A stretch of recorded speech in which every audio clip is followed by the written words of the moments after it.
At the dawn of our republic, a small secret surveillance committee born out of the Sons of Liberty was established in Boston.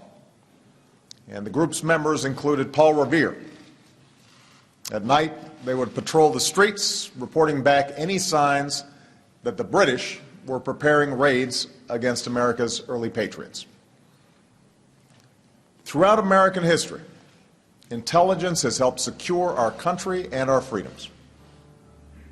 In the Civil War, Union balloons reconnaissance tracked the size of Confederate armies by counting the number of campfires. In World War II, code breakers gave us insights into Japanese war plans. And when Patton marched across Europe, intercepted communications helped save the lives of his troops. After the war, the rise of the Iron Curtain and nuclear weapons only increased the need for sustained intelligence gathering. And so, in the early days of the Cold War, President Truman created the National Security Agency, or NSA, to give us insights into the Soviet bloc and provide our leaders with information they needed to confront aggression and avert catastrophe. Meanwhile, totalitarian states like East Germany offered a cautionary tale of what could happen when vast, unchecked surveillance turned citizens into informers and persecuted people for what they said in the privacy of their own homes. And persecuted people for what they said in the privacy of their own homes. What could happen in the privacy of their own homes. In the privacy of their own homes. In the privacy of their own homes.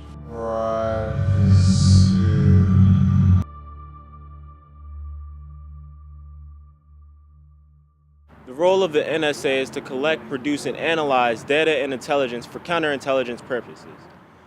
The role of the CIA is to prevent any attacks on U.S. soil. The role of the FBI is to protect communities and protect the United States from terrorist attacks. The FBI can obtain telephone records of international calls made from the U.S. without any formal legal process or court oversight. The assertion was revealed, perhaps inadvertently, by the department in its response to a McClatchy request for a copy of a secret Justice Department memo. Critics say the legal position is flawed and creates a potential loophole that could lead to a repeat of FBI abuses that were supposed to have been stopped in 2006.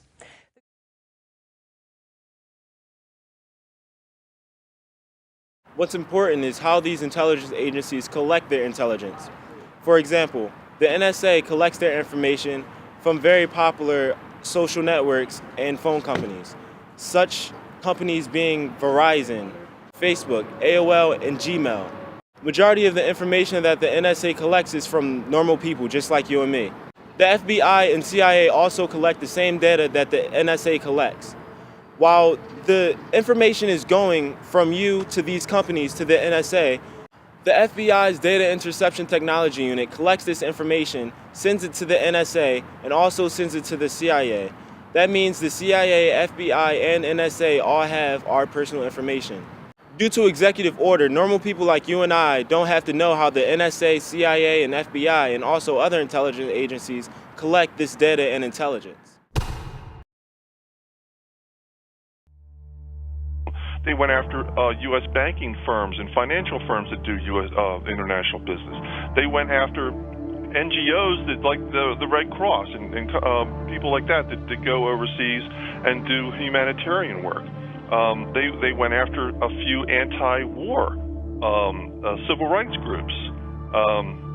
So, don't tell me that there's no abuse, because I've had this stuff in my hand and looked at it.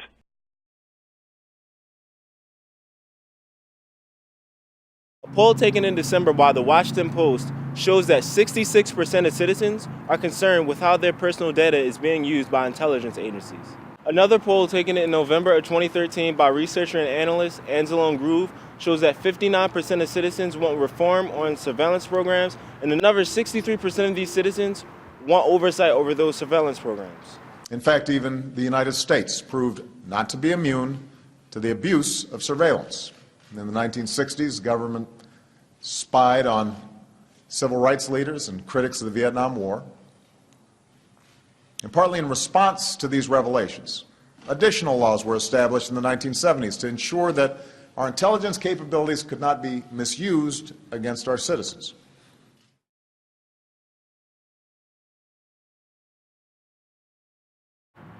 Since Edward Snowden revealed to the world how the NSA is collecting data and how it's being used, people have shown strong disapproval of intelligence agencies as a whole. Under Executive Order number 12333, the NSA is allowed to keep secrets about what information they collect and how they collect that information. The names and the phone numbers of like Congress, not only the names, but it would look like staff people too, and their staffs, and not only their Washington offices, but back home in their congressional, little offices they have at their homes, their home state offices and stuff like that. This thing is incredible what NSA's done. They've basically turned themselves, in my opinion, into a rogue agency that has J. Edgar Hoover capabilities. Since the development of the first intelligence agency in America, formed in 1947, the U.S. government has infringed upon the rights of citizens, rights to privacy, in the effort to protect those citizens.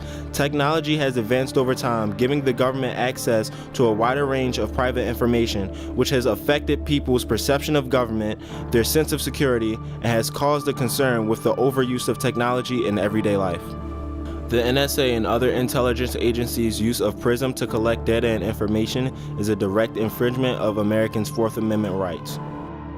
While intelligence agencies under the United States government have the responsibility to protect United States citizens and are allowed to do so under Executive Order 12333 in secret, one can draw that it is unreasonable to collect information from a citizen's email account, phone calls, chats, and social media accounts without their knowledge and say it's being used to protect them, thus infringing against our Fourth Amendment right.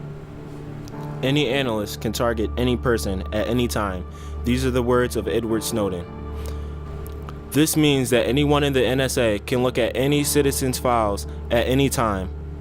The infringement of our Fourth Amendment doesn't come from the power and potential that the NSA has, but it's what they do with it. For an example, there has been a scandal where workers for the NSA were caught spying on their ex-girlfriends. That has nothing to do with terrorism and is an infringement upon our Fourth Amendment right. The Joel versus NSA case was a class action lawsuit filed by the Electronic Frontier Foundation for illegal and unconstitutional program of dragnet communication surveillance. Over the past week, Senate Intelligence Committee Chairwoman Dianne Feinstein is accusing the CIA of illegally searching a computer network set up for lawmakers 5 years ago to investigate the use of torture during the Bush administration. I have grave concerns that the CIA's search may well have violated the separation of powers principles embodied in the United States Constitution. Among Feinstein's accusations, that someone at the CIA removed hundreds of pages of documents from the network, and that the CIA interfered with the committee's access to other documents that had earlier been made available. CIA Director John Brennan is pushing back against the accusations. As far as the allegations of CIA hacking into Senate computers, nothing could be further from the truth. I mean, we wouldn't do that. I mean, that's just beyond the scope of reason. The White House is trying to stay out of the dispute. As you know, this is under investigation. These matters are under two separate investigations, an IG review as well as a referral to the Department of Justice. CIA personnel. The controversy had been a quiet one before Feinstein's speech Tuesday. We can tell you for sure that the NSA's use of PRISM is a direct infringement against our Fourth Amendment right. How intelligence agencies use the information that they collect from normal people like you and I is still up for debate, whether it's for personal gain or for our own protection.